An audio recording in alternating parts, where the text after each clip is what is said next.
जय करे शेरावाली जी दा बोल साचे दरबार की जय हो। श्री गुरुदेव भगवान की जय हो। जय हो मेरे इष्ट महाराज की जय हो। जय करे मेरे पितृदेव भगवान की जय हो। आप सभी भक्तों को मेरी ओर से जय माता दी, जय भोलेनाथ। माँ भगवती आप सबके कार्य सिद्ध करे, आपको बुद्धि दे, आपको ज्ञान दे, ताकि इस संसार में संघर्ष भरा जो जीवन है उसे जीना बहुत आसान हो जाए। ऐसा मैं आशीर्वाद माँ भगवती से आपके लिए चाहती हूँ। बोलो जयकारे शेरावाली दा बोल साचे दरबार की जय हो। एक ऋषि संत महात्मा थे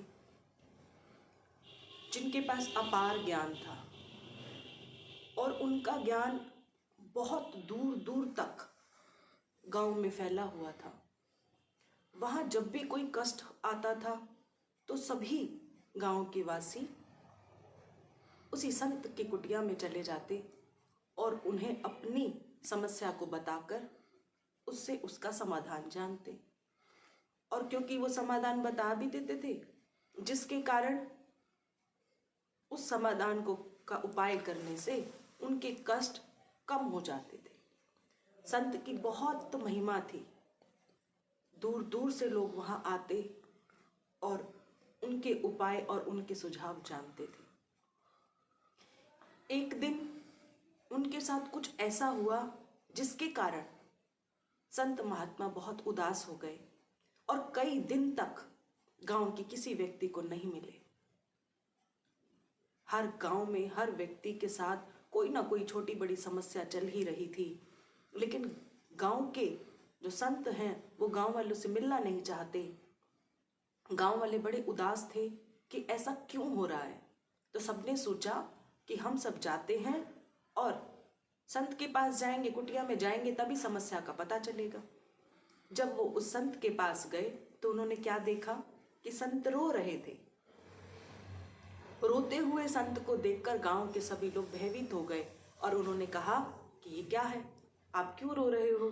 तो उन्होंने कहा कि मैंने एक तोते को पाला हुआ था जिसकी मृत्यु हो गई है और उसके जाने की वजह से मैं बहुत परेशान हूँ। गांव वालों ने कहा, अरे संत जी की इतनी छोटी सी समस्या के कारण संत इतने परेशान हैं, ये तो कोई बड़ी बात नहीं है। गांव में ना जाने कितने ऐसे व्यक्ति हैं जिनके पास हजारों तोते हैं, तो उनमें से कोई भी एक तोता हम उन्हें आपको लाकर दे देते हैं और वही तोता आपके साथ फिर से रहेगा और इससे आपका जीवन भी प्रसन्न हो जाएगा और हमारा जीवन भी प्रसन्न हो जाएगा। बात बड़ी आश्चर्य की है कि संत एक तोते की मृत्यु पर इतना उदास क्यों है। संत ने गांव के लोगों को कहा कि तकलीफ मुझे इस बात की नहीं है कि तोता मर गया, तकलीफ मुझे इस बात की है कि मैं जब भी अपने इष्ट महारानी का ध्यान करता था तो जो मैं मंत्र उच्चारण करता था, दुर्गति नाशनी दुर्गा जय जय, काल विनाशनी काली जय जय, उमा रमा ब्रह्माणी जय जय, सीता राधा रुक्मणी जय जय, माई के प्रत्येक नाम का वो गुणगान करते और तोता भी उस आवाज को सुनता था और उस मंत्र का उसे भी उच्चारण करना आ गया था। लेकिन जब तोते की मृत्यु पास आई तो उससे एक बाज रूपी पक्षी ने उस पर बहुत जोर का झपट्टा मारा और वो उसे खा गया। मुझे तकलीफ इस बात की हुई कि तोते ने उस समय उस संजीवनी मंत्र का जाप क्यों नहीं किया, क्योंकि मंत्र तोता भूल गया था। जब उसने ये घोर अपने ऊपर काल आता हुआ देखा तो वो सब देवी की पूजा, सब उपासना, सब मंत्र को भूल गया और काल के पंजे में आ गया और उसकी मृत्यु हो गई। मैं सोच रहा हूं कि हे माँ भगवती, कहीं ऐसा ना हो जाए कि जिस दिन ये मृत्यु काल मेरे समीप आए तो कहीं मैं भी इस काल के चक्कर में इस तरह ना उलझ जाऊं कि एक मृत्यु के पंजे में मैं इतनी विडंबना की मौत को झेल सकूं। मैं चाहता हूं कि जब मृत्यु मेरे समक्ष आ जाए तब मैं केवल तेरा ही गुणगान करता रहूं और हंस हंस कर अपनी मृत्यु को स्वीकार करूं। मैं माँ भगवती से ये प्रार्थना करता हूँ, इसलिए मैं इतना उदास हूँ कि कहीं मेरे साथ भी उस तोते की कहानी की तरह ना हो जाए।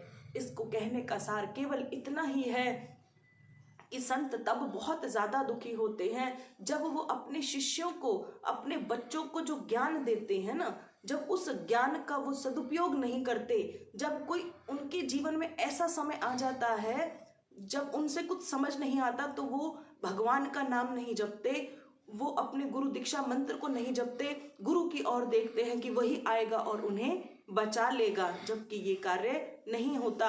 हमें, हमारे जो गुरु रूप होता है वो ये चाहता है कि जो शिक्षा मैं अपने शिष्यों को दे रहा हूँ वो उसका सदुपयोग करे और घोर कष्ट आने पर वो उस मंत्र को, उस माँ भगवती के रूप को याद करे जो उनका कल्याण कर सकता है। बोलो सच्चे दरबार की जय। ऐ माई मेरी सच्चियाँ जोता वाली माता, तेरी सदा ही जय हो।